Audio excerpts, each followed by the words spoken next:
नमस्कार, अस्सलाम वालेकुम। मेरा नाम है नदीम खान और आप देखना शुरू कर चुके हैं मुद्दा गरम है सिर्फ इंडियन पत्रिका पर। आज भाजपा ने वो इतिहास को दोहरा दिया है जो कभी कांग्रेस ने दोहराया था। भाजपा ने दूसरी बार अपनी सरकार बना ली है योगी महाराज के नेतृत्व में। बुलडोज़र बाबा का बुलडोज़र चला है और साइकिल कहीं ना कहीं फिर से एक बार पंचर होती नज़र आ रही है। जितना भी दमखम लगाया, कई सारे मुद्दे थे, बहुत सारे मुद्दों पर चुनाव लड़ा जा रहा था, मगर आखिरी में एक चीज़ ये रही कि जो है किसी भी कीमत पर जो जीत थी उसको भाजपा समाजवादी हरा नहीं पाई। अपनी जो हार थी उसको जीत में नहीं बदल पाई। तो कहीं ना कहीं मैंने दोपहर में भी दिखाया था, भाजपा समाजवादी पार्टी वो अभी भी उम्मीद थी उन कार्यकर्ताओं कि हम जीतेंगे, मगर वो जो रुझान थे वैसे ही पर भी कोई भी चीज़ बदली नहीं। अभी आप मेरे पीछे देख लें तो जश्न का माहौल है। भाजपा कार्यालय के बाहर मैं खड़ा हूँ, हर तरफ भीड़ है, समर्थक आ गए हैं, ढोल बज रहा है। योगी महाराज का इंतज़ार हो रहा है कि कब वो आएँ और कब उनका स्वागत किया जाए। हम यहाँ पे कार्यकर्ताओं से भी बात करेंगे कि किस तरीके से इस जीत की जश्न को देख रहे हैं और बहुत सारी बातें उनसे जानेंगे भी कि जीत में क्या खास रहा उनके लिए। सारी बातें करेंगे। अभी के लिए आइए चलते हैं, बात करते हैं। कितने मायने हैं इस जीत के इस बार आपके लिए? देखिए, आप देख रहे हैं कि किस तरीके से विपक्ष ने बदनाम किया कि भारतीय जनता पार्टी की सरकार जो है नहीं आ रही है। लेकिन मैं उत्तर प्रदेश की जनता को धन्यवाद दूंगा, शुक्रिया अदा करूंगा कि उन्होंने विकास के लिए एक अच्छी सरकार को चुना, एक अच्छे मुखिया को चुना। मैं इसलिए उनको जो है बहुत बहुत धन्यवाद दूंगा। अच्छा, इसमें रोज़गार का बड़ा मुद्दा उठाया गया था कि भाजपा की सरकार में रोज़गार कम हुआ है, बेरोज़गारी बढ़ी है, महंगाई बढ़ी है, बड़ा मुद्दा बनाया गया। लेकिन क्या लगता है कि आपको ये काम नहीं आया जो मुद्दे बनाए?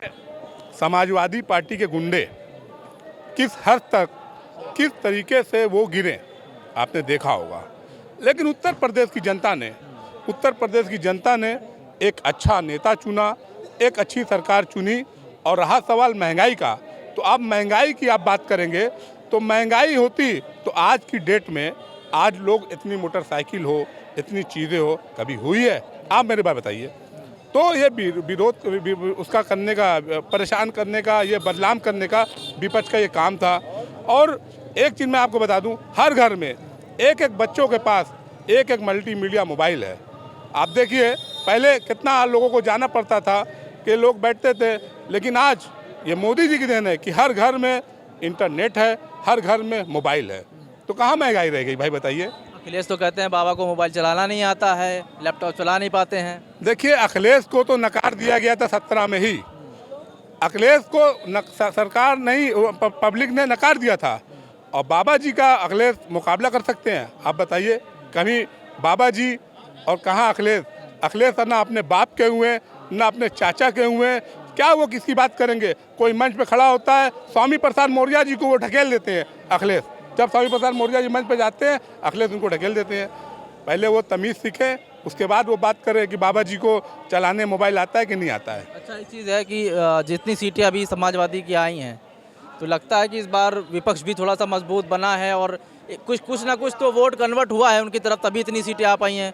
देखिए, बदलाव होता है, परिवर्तन होता है। 60-70 सीटों का नुकसान हुआ है आपको इस बार? ऐसा नहीं है। जब उनकी सरकार थी तो 325 सीट भारतीय जनता पार्टी जीती थी 2017 में। अब आपने देखा कि फुल मेजॉरिटी में पूरी सरकार भारतीय जनता पार्टी की है, कोई कहीं से कुछ नहीं है। आप देखिए ना, ये तो हमारे अपनी खुद की पूरी सरकार है ना, हमें किसी से समर्थन की जरूरत है। लेकिन फिर भी कुछ तो ये मानेंगे कि कुछ तो सीटें गिरी हैं, कुछ तो। देखिए, थोड़ा बहुत बदलाव, देखिए बदलाव की मैंने बोला ना, परिवर्तन होता है तो थोड़ा बहुत की माने नहीं रखता है। लेकिन आपने देखिए कि किस तरीके से यूपी की जनता को, भोली भाली जनता को हमारे अखिलेश यादव ने किस तरीके से बरगराया। लेकिन जनता समझदार थी, उन्होंने एक अच्छा नेता चुना, एक अच्छा मुख्यमंत्री चुना, एक अच्छी पार्टी को वोट दिया। अच्छा, एक चीज़ जो बड़ा आरोप लगाया जा रहा था कि धर्म की राजनीति भाजपा ज़्यादा कर रही है, हिंदू बनाम मुसलमान कर रही है, तो क्या लगता है कि वो एक फैक्टर काम किया है इसके अंदर? मुझे लगता है ये जो कुछ भी है ये विपक्ष ही कहता है। हमेशा से विपक्ष ने ये कहा, आरोप लगाया कि राजनीति जो है, भाजपा के लोग जो है धर्म की राजनीति करते हैं। ये विपक्ष का आरोप है। सत्यता ये है कि भारतीय जनता पार्टी के साथ हम लोग खड़े हैं और एक लंबे अरसे से खड़े हैं, दशकों तक हम यहाँ पे रहे हैं। मुझे नहीं लगता कि भारतीय जनता पार्टी का कोई भी पदाधिकारी धर्म के आईने पे किसी को रख के देखता है। यहाँ पे हम लोगों ने महसूस किया है, ये हमारी जनता अभी धीरे धीरे समझ रही है, और जिसका असर ये है कि हमारा अल्पसंख्यक मोर्चा जो है उसमें धीरे धीरे लोग संगठित हो रहे हैं, अच्छे परिवार से लोग भी जो है जुड़ रहे हैं, लोग आ रहे हैं।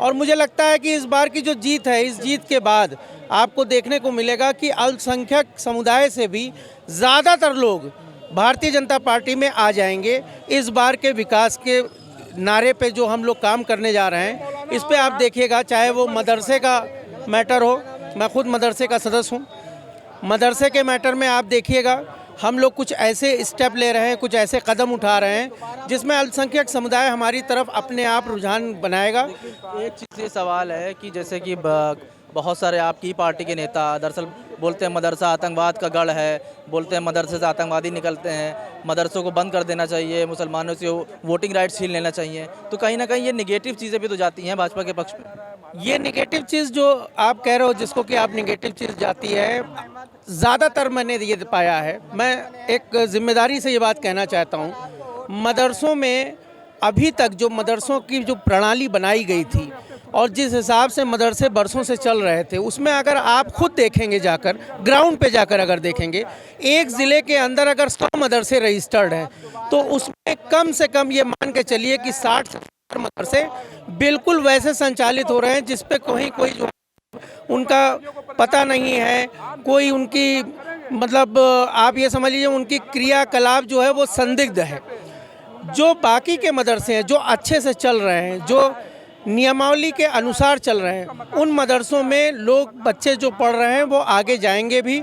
और जो मदरसे ऐसे हैं जिन्होंने सिर्फ मदरसे का लेवल लगा लिया है, एक बैनर बन के रह गए हैं, उन मदरसों को हटाकर हम ऐसे मदरसे तैयार करेंगे जहां से हमारा बच्चा आगे प्रोफेशनल एजुकेशन ले सके, टेक्निकल एजुकेशन ले सके। लेकिन वही चीज़ है ना कि जो ये लोग बोलते हैं, आपकी ही पार्टी के बोलते हैं, तो इससे कहीं ना कहीं मुसलमानों भी ये वो हो जाता है, कहीं हिजाब को लेकर हो जाता है मैटर, कहीं किसी चीज़ को लेकर मैटर होता है, तो कहीं ना कहीं एक निगेटिव चीज़। मुझे लगता है कि इस इलेक्शन में जितना अखिलेश बोल गए हैं, इतना मुझे नहीं लगता था कि इनको इतना बोलना चाहिए। ये एक इंजीनियरिंग के स्टूडेंट रहे हैं और एक पढ़े लिखे समाज से हैं। इसके बाद इन्होंने जो है टीवी पे इस तरह से बातें की, कुछ ऐसे जुमले दिए जो मुझे नहीं लगता इनको बोलना चाहिए। तो ये जब विपक्ष बोल रहा है तो इधर से भी लोग बोलते हैं।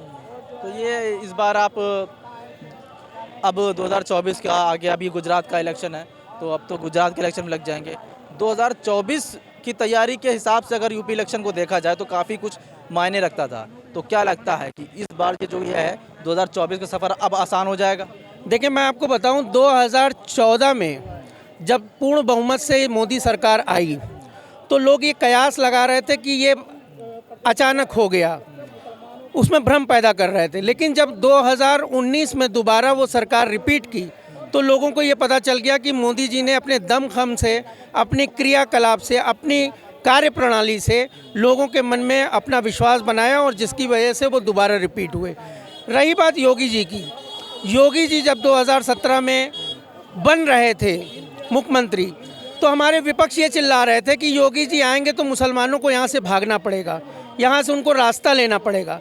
आपने सुना होगा, बहुत सारे मीडिया भाइयों ने इन चीज़ों को दिखाया भी था कि योगी जी आ रहे हैं, अब मुसलमानों की खैर नहीं है, मुसलमान यहाँ से देश छोड़ के भागना पड़ेगा। ऐसी बहुत सारी घटनाएं आपने देखी थी। लेकिन 5 सालों में हुआ क्या, मैं आपको बता रहा हूँ। एक भाजपा का कार्यकर्ता होने के नाते मैं इस बात को वाजे कर रहा हूँ कि आज मुस्लिम बस्तियों में जहाँ 100% आबादी मुस्लिमों की है, वहाँ भी आपने देखा अंशुमान कार्ड उनका बना हुआ है। वो उस अंशुमान कार्ड से कहीं 35,000 का इलाज कर रहे हैं, कहीं 1 लाख का इलाज करा रहे हैं, कहीं 2 लाख का इलाज करा रहे हैं। 5 लाख की उनकी वहाँ पे इलाज कराने की क्षमता है। वो कार्ड मुसलमानों के भी हाथ में है और इस बात से कोई भी इनकार नहीं कर सकता है। जब राशन प्रणाली आई, राशन बांटने की बात आई कोविड में, तो जितना राशन हमारे हिंदू भाइयों ने खाया उतना ही राशन हमारे मुसलमान भाइयों ने खाया, उसमें कहीं कोई भेदभाव नहीं था। जब सड़कों का निर्माण हुआ तो मुसलमान भाई भी चल रहे थे, हिंदू भाई भी चल रहे थे। जब पुल का निर्माण हुआ तो उस पर सब लोग चल रहे थे। जहाँ मेट्रो बनी, जहाँ ट्रेनें बढ़ी, जहाँ एयरपोर्ट आए, उस पर सारे लोग जो है उस विकास के रास्ते पे चल रहे हैं। लेकिन बात ये आती है कि जब हमारा विपक्ष आता है तो हमारा विपक्ष ये कह देता है कि बाबा जी तो जो है हिंदू हैं, वो हिंदुत्व की राजनीति करते हैं, हमारा मुसलमान बड़ा परेशान है। मुझे नहीं लगता मुसलमान कहीं परेशान है। अगर किसी भी एक योजना के अंतर्गत आप देख लीजिए तो मुसलमान कहीं नहीं परेशान था, लेकिन मुसलमानों को अंदर से बलगराया गया। हर बार जैसे इन्हें बेवकूफ़ बनाया जाता था, इस बार भी बेवकूफ़ बनाया गया और उनके वोट को कहीं ना कहीं मोबिलाइज करने की कोशिश की गई। आरोप हमारे ऊपर लगाते हैं कि साहब हमारे जो नेता हैं वो उल्टा बोलते हैं, लेकिन ये बार बार ये कहते हैं कि साहब मुसलमान उधर नहीं जाएंगे क्योंकि वो हिंदुत्व की पार्टी है। मैं कहता हूँ ये हिंदुत्व की पार्टी कहाँ से है? भारतीय जनता पार्टी भी इसी लोकतंत्र की एक पार्टी है, यहीं से रजिस्टर्ड हुई है। हम हिंदू मुसलमान सब उसमें खड़े हैं कि नहीं खड़े हैं? मैं तनवीर रिजवी, मैं भी तो नेता हूँ, मैं भी तो 10 साल से सक्रिय नेतागिरी इसमें कर रहा हूँ, लोगों से जो है जोड़ रहा हूँ, लोगों को साथ लेके चल रहा हूँ। और क्या भारतीय जनता पार्टी जब 2017 में सरकार बना के आई तो मदरसे में मुझे सदस्य नहीं बनाया गया? इस बात को ये लोग इनकार क्यों कर रहे हैं? मोहसिन रजा इस वक्त मंत्री नहीं है, इस बात से इनकार क्यों है? लेकिन कहीं ना कहीं एक चीज़ ये है ना कि पिछली बार से कई सारे ऐसे केसेस आए जहां पर मॉब लिंचिंग के केसेस हुए, कई सारी ऐसे घटनाएं हुई, उन पर एक्शन नहीं हुआ, योगी महाराज की तरफ से भी कोई वो नहीं आया, तो कहीं ना कहीं वो चीज़ भी तो देखिए, विपक्ष लगातार भाजपा को गलत साबित करने की कोशिश कर रहा है और नाकाम हो जा रहा है। मुझे लगता है कि ये जो प्रचंड बहुमत हमें मिलने जा रहा है, ये जो सरकार हम बनाने जा रहे हैं, इसके बाद बहुत ही अच्छे लेवल पर हृदय परिवर्तन होगा और हमारा अल्पसंख्यक समाज भी हमारे साथ बराबरी से खड़ा हो जाएगा। कितना खुश हैं इस जीत से आप? बहुत खुश हैं। महिला मोर्चा इतना खुश है कि किसी खुशी का कोई ठिकाना नहीं है कि महाराज जी की सरकार फिर से बन गई है। वैसे तो हम लोगों ने पहले ही सोच रखा, जैसे प्रचार प्रसार कर रहे थे हम लोग, हमें पूरा इस बात का पूरा यकीन था कि महाराज जी की सरकार फुल बहुमत से आएगी जी। अच्छा, तो इस बार क्या नया होने वाला है? कुछ नए परिवर्तन देखने को मिलेगा मंत्रिमंडल में, या वही उप मुख्यमंत्री, वही मुख्यमंत्री का चेहरा तो पक्का है, लेकिन उप मुख्यमंत्री में कुछ फेरबदल है जैसे कि अभी चल रहा है सारी चीज़ें? देखिए, ये सब चीज़ें तो हम नहीं जानते हैं, हमें तो ये था कि महाराज जी को आना है तो बस महाराज जी को ही आना है। अच्छा, क्या चीज़ थी महाराज जी की? महाराज जी के अंदर क्या ऐसी खास बात थी कि महाराज जी ही को यहाँ आना? अरे क्या खास नहीं है ये पूछिए ना, ये क्यों पूछते हो कि खास क्या है? ये पूछिए कि कुछ क्या खास नहीं है। महाराज जी में वो गुण हैं जो मैं कहती हूँ कि किसी अन्य मुख्यमंत्री में बनने की ऐसी ताकत ही नहीं है कि जो उत्तर प्रदेश को संभाल सके। महाराज जी ने इतनी खूबसूरती से संत समाज को भी, हिंदू समाज को, सनातन धर्म को और सारे वर्ग के लोगों को, सारे वर्ग के समुदाय को, सारी जात पात को एकत्रित करके महाराज जी ने एक उत्तर प्रदेश बहुत सुंदर बसाया। हम चाहते हैं कि महाराज जी की सरकार इस बार नहीं, हर बार महाराज जी की सरकार ही बने।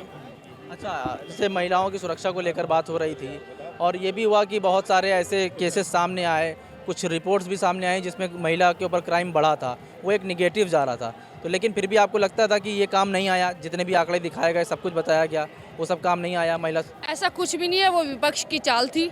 महाराज जी ने महिला हेल्प एनसीआरबी के मुकाबले में तो 1 लाख केसेस ये सब विपक्ष की एक चाल है। एनसीआरबी के आंकड़े जो है सरकार देती है, वे सब विपक्ष की चाल है। जितने भी ब्लेम हम लोगों को बीजेपी, मैं कहती हूँ किसी गली में कुत्ता भी मर जाएगा तो बोलेंगे बीजेपी वालों ने मारा है, बीजेपी वालों ने करा है। तो बीजेपी वाले तो भैया इतने बदनाम है कि गली में जहाँ चलता कुत्ता भी मर जाता, बोलते ही बीजेपी वालों ने मारा। तो ऐसा कुछ भी नहीं है, विपक्ष की चाल थी। महाराज जी के राज्य में महिलाएं सुरक्षित थी, सुरक्षित है और हमेशा सुरक्षित रहेंगी। गुंडागर्दी कम हो गई है, बहुत गुंडागर्दी कम हो गई हैं, औरतें लड़कियां सेफ हैं। और जिस तरह बोला है मोदी जी ने, योगी जी ने। क्या नाम है आप? मेरा नाम नसीन खान, नगर मंत्री बीजेपी अल्पसंख्यक मोर्चा। और मैं इतनी मुस्लिम महिलाओं को इस तरह से हमने तैयार किया है, घर घर जाकर हर जगह यही उनकी तारीफ होती थी कि मैं तो ये योगी जी को ही वोट दूंगी। मुसलमान बोल रहा था क्योंकि उसको खाना पीना सब कुछ मिल रहा है, राशन मिल रहा है, हर चीज़ सुविधाएं जो मिल रही हैं। तो हम लोग को भी, सारे लोग को यकीन था यही है। 3 तलाक का मसला बहुत फ़ायदा हुआ मुस्लिम बहनों को। हमारी मुस्लिम बहनें जो हैं बिल्कुल सुरक्षित और अपने पतियों से बिल्कुल लड़ सकती हैं, क्योंकि उनको डर रहता ना कि हम। लगता है कि 3 तलाक कोई मुद्दा है? जी बिल्कुल है, हमारी मुस्लिम बहनों के लिए बहुत अच्छा योगी मोदी ने किया है, बहुत अच्छा। योगी जी ने इतना अच्छा कि अगर हम नाम भी ले लेते ना, नाम भी ले लेते हैं कि योगी जी के बारे में बोल देते तो पति लोग जो है डर जाते हैं। इतने मतलब उनको बहुत फायदा। 3 साल जेल हो जाएगी ना, इसलिए मुस्लिम बहनों को बहुत आराम हो गई कि अब कोई कुछ भी नहीं कह सकता। अभी जो है जैसे कि आप एजुकेशन की बात कर रही हैं, तो एजुकेशन में जो नीति आयोग की रिपोर्ट आई थी उसमें काफ़ी नीचे स्तर पे है उत्तर प्रदेश बहुत नीचे स्तर पे है, तो ये निगेटिव पॉइंट माना जाएगा कि अपनी सरकार कुछ कर नहीं पाई एजुकेशन को लेकर। नहीं, ऐसा कुछ नहीं है। अब तो जो है पहले ये था कि एजुकेशन, हाँ पहले जो है, सही बात है। हम लोग, मैं तो अपने घर से मिसाल दूंगी कि जो इन्होंने जनसंख्या पर किया है बहुत सही किया है। मेरे घर में मेरी खुद बहनें इतनी सारी थी, अब जो मैंने देखा तो मेरे 2 बच्चे और मेरी बहनों के और कम बच्चे, तो एजुकेशन ज़्यादा बेहतर होनी चाहिए। बिल्कुल बिल्कुल, अगर आप कम बच्चे करेंगे तो एजुकेशन से होगा ना। एजुकेशन से रिलेटेड मैं बोल रही हूँ, कम बच्चे होंगे तो आप अपने बच्चों को अच्छा पढ़ाई लिखाई एजुकेशन दे सकते हैं, अच्छी सेहत दे सकते हैं। उसी तरह अगर आपके 5-10 से 10 बच्चे होंगे तो उनको अच्छा जो है नहीं दे पाएंगे, ना एजुकेशन, ना उनकी सेहत, ना उनका खाना पीना। तो इसीलिए मैं एजुकेशन भी अच्छी होगी, कम बच्चे होंगे। दूसरी चीज़ ये है कि जो मुसलमान जो जुड़ा है वो कहीं ना कहीं सबका विकास सबका साथ, और अब तो बीजेपी में बहुत ही मुसलमान जुड़ा है। मैं उन्हें खुद घर घर जाके घंटा बजाया है और लोगों को जोड़ा है। कम से कम मैंने 300 लोगों को जोड़ा है, ऑनलाइन रजिस्ट्रेशन किया है, और ज़्यादा ही अभी भी कितने हो गए हैं। तो मेरी तरफ तो सब ये है कि मैं तो योगी जी के साथ हूँ, और मैं उन्हीं को वोट दूंगी जिसने हमें अनाज दिया, जिसने हमें लॉकडाउन में खाना दिया। तो ये तो ऊपर वाला भी कहता है कि जिसको आप राशन दे रहे हैं, जिसको रिस्क दे रहा है, ऊपर वाला भी उसकी सुनता है। तो इसलिए सबसे अच्छा काम मोदी जी ने, योगी जी ने किया, राशन दे के, और उस विषम परिस्थिति में रहने के बावजूद उन्होंने राशन देने का काम किया, अनाज दिया, और इतना दिया कि बेचारों से मतलब भर भर के रखा, जो कि ज़िंदगी में इन लोगों ने सोचा नहीं होगा। अच्छा, महंगाई आपको नहीं लगता महंगाई कोई मुद्दा रही? महंगा सिलेंडर महंगा मुद्दा रहा, ये सब कोई मुद्दा नहीं रहा? मैं मुद्दा तो है, लेकिन वो जब देखिए जब ये जीत गए हैं कहीं ना कहीं इस पर भी विचार करेंगे, क्योंकि सिलेंडर 1000 के ऊपर हो चुका है। अब वो कम कर हुआ जाएगा। भले ही आपने सिलेंडर फ्री बांट दिए, मगर वो भराने की तथा नहीं है गरीब लोगों में। नहीं तो ये इसका भी कोई जुगाड़ निकलेगा। अब तो देखिए सिलेंडर का सिस्टम ही खत्म, पाइपलाइन बन जाए, लेकिन वो आएगा तो उसी के हिसाब से ना, बिल तो उसी हिसाब से आएगा ना। ये तो लेकिन नहीं, और भी तो चीजें हैं। और कोई लॉजिक वाली बात थोड़ी ना कि बिल पैसा कम हो जाए। नहीं, मोदी जी ऐसे तो बहुत सारी चीजें अच्छी कर रहे हैं, फ्री में दिया है। तो भरवाने के पैसे भी तो, खाने के इतना ज्यादा कोई महंगा नहीं है, जो 1000 सिलेंडर महंगा नहीं, फ्री में मिल रहा, नमक मिल रहा, चावल मिल रहा, तो जरा सा अगर लेंगे गैस सिलेंडर तो क्या हो जाएगा, उसमें तो बचत हो रही है ना। 400 रुपए का पहले बताते हैं, विपक्ष कहता है 400 रुपए सिलेंडर महंगा लग रहा था, अब 1000 का सिलेंडर महंगा ही लग रहा है। महंगा नहीं, बिल्कुल नहीं महंगा है। देखिए वो पाइपलाइन पड़ रही है। अब जैसे बिजली का बिल आता है उसी तरह वैसे ही आएगा। मेन है एजुकेशन, लड़की की हिफाजत, और अनाज और खाना।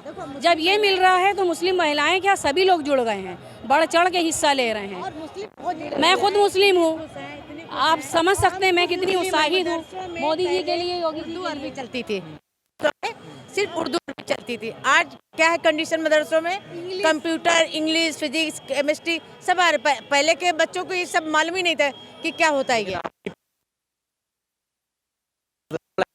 कौन हमारी पार्टी के मतलब? अभी भाजपा बीजेपी के कई पार्टी नेताओं के मैं नहीं, ऐसा तो कभी नहीं। बहुत योगदान दिया हमारे मदरसों के लिए। से तो बहुत भाजपा के नेता हैं, विपक्ष है, उन्हें भूषण लाएंगे। भूषण बहुत सारे देखिए विपक्षी है, उन्हें कुछ तो बोलने खाएंगे तो यही बोले, कुछ नहीं तो है ना। विपक्ष वो तो बोलेंगे ऐसा। विपक्ष की नहीं मैं बता रहा हूँ, मैं आपकी ही पार्टी के नेताओं की बात कर रहा हूँ। हमारे जो कम एजुकेशन वाले हैं वो तो बोलेंगे भाई।